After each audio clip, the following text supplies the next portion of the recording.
আসসালামু আলাইকুম। তো বন্ধুরা সবাই কেমন আছেন? আশা করি ভালো আছেন। আমি আরিফ আছি আপনাদের সাথে নতুন একটা রিয়াকশন ভিডিও নিয়ে। তো আজকে যে ভিডিওতে আমি রিয়াকশন দেবো সেই ভিডিওর টাইটেলটা হচ্ছে বিয়ের আগেই গর্ভবতী হয়ে পড়েছিলেন বলিউডের যেসব তারকা। তো আজকের এই ভিডিওতে আমরা দেখবো যে বলিউডের মধ্যে কোন কোন তারকা বিয়ের আগে তারা গর্ভবতী হয়েছিল। তো বন্ধুরা আজকের ভিডিওটাকে মিস করবেন না, চলুন ভিডিওটা শুরু করা যাক। আগে গর্ভবতী হওয়া যায় না এমন ধারণা ধীরে ধীরে ভেঙে যাচ্ছে উপমহাদেশীয় সমাজে। আর এ প্রথা ভাঙার খেলায় অগ্রগামী হলেন তারকারা। আরও নির্দিষ্ট করে বলা যায় বলিউড তারকারা। চলুন তাহলে জেনে নেওয়া যাক বিয়ের আগেই অন্তঃসত্ত্বা হয়েছেন এমন কয়েকজন বলিউড অভিনেত্রীদের সম্পর্কে। একটা জিনিস খেয়াল করছেন, এটা কোনো স্বাভাবিক ব্যাপার, কারণ হলো বলিউডে বা মানে চলচ্চিত্র জগতে যারা কাজ করে তারা বিয়ের আগে সন্তান হওয়াটাই এটাই স্বাভাবিক ব্যাপার, কারণ আমরা এটা কোনো কিছু এটা মনে করি না। এই কারণে যারা চলচ্চিত্র কাজ করে তাদের অনেক ক্ষেত্রে দেখা যায় যে তারা কি করে, তারা মানে বিবাহর আগেই অনেক অনেক অনেক ছেলেদের সাথে তাদের অবৈধ সম্পর্ক জড়িয়ে যায়, বা অনেক নায়কের সাথে বা অনেক পরিচালকের সাথে প্রযোজকের সাথে তাদের অবৈধভাবে সম্পর্ক জড়িয়ে যায়। শ্রীদেবী হলেন বলিউডের একমাত্র নায়িকা যিনি খোলাখুলি স্বীকার করেছেন যে তিনি বিয়ের আগেই অন্তঃসত্ত্বা হয়ে পড়েছিলেন।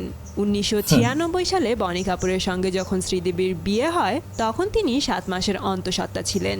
এই হিসাব থেকে অনেকেই এই সিদ্ধান্তে পৌঁছেছিলেন যখন বনি সন্তানের গর্ভধারণ করেন শ্রীদেবী তখনও বনি তার প্রথম স্ত্রীকে ডিভোর্স দেননি। বনি শ্রীদেবীর বিয়ের কয়েক মাসের মধ্যেই তাদের বড় মেয়ে জাহ্নবীর জন্ম হয়।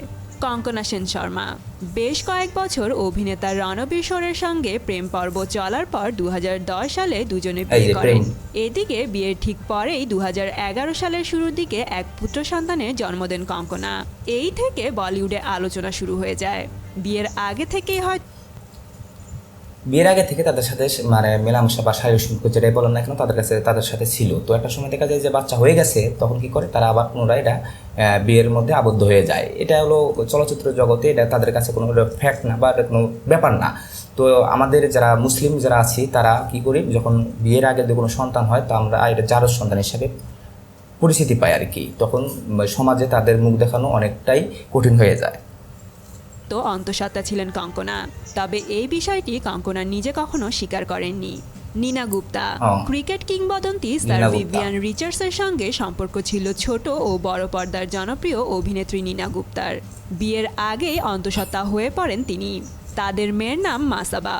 সারিকা অভিনেত্রী সারিকার সঙ্গে কামাল হাসানের ভালোবাসার সম্পর্ক যখন শুরু হয়, কামাল হাসান বলতে তাহলে এখানে কি হলো, মুসলিম এটা বোঝা যাচ্ছে, যেহেতু নামের ক্ষেত্রে কামাল হাসান তাহলে অবশ্যই এটা মুসলিম হতে পারে।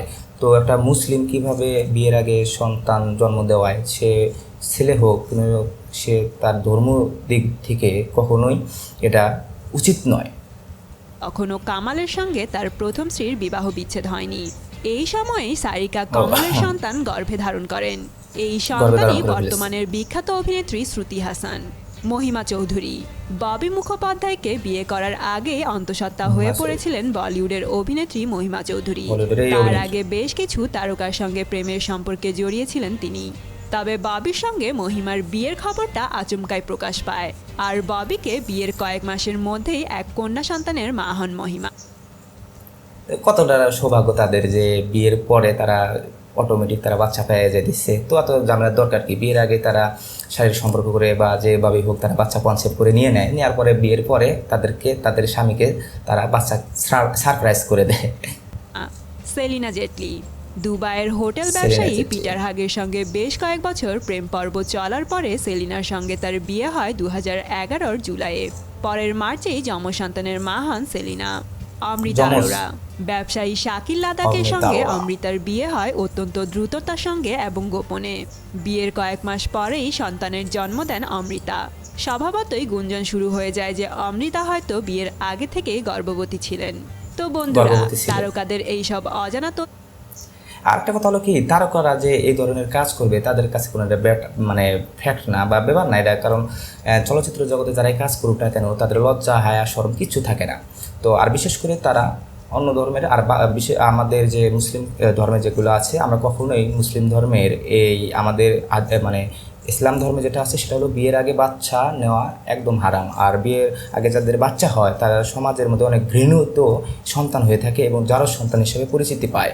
এবং ওই যারা সন্তান কী করে, যখন ধরেন যা কারো যদি আমাদের মুসলিম ধর্মে কারো যদি বিয়ের আগে বাচ্চা হয়, তখন ওই বাচ্চাগুলা সমাজের কাছে মুখ দেখাতে পারে না। অনেক ক্ষেত্রে দেখা যায় যে ডাস্টবিনে, তারপরে হলো মানে হাসপাতালের পায়খানায় বা বিভিন্ন রাস্তাঘাটের মধ্যে অনেক বাচ্চা পড়ে থাকে। কি হয়, এই বাচ্চাগুলো বিয়ে হওয়ার আগে বা অবৈধ মেলামেশা করার কারণে এই বাচ্চাগুলো জন্ম দিয়ে থাকে। তো আমার যারা দর্শক আছেন, তো তাদের কাছে আমি অনুরোধ করবো, সেটা হলো কি, কোনোভাবেই বিয়ের আগে আমাদের বাচ্চা নেওয়া যাবে না। আমাদের পবিত্রতা বজায় রেখে তারপরে বাচ্চা নিতে হবে।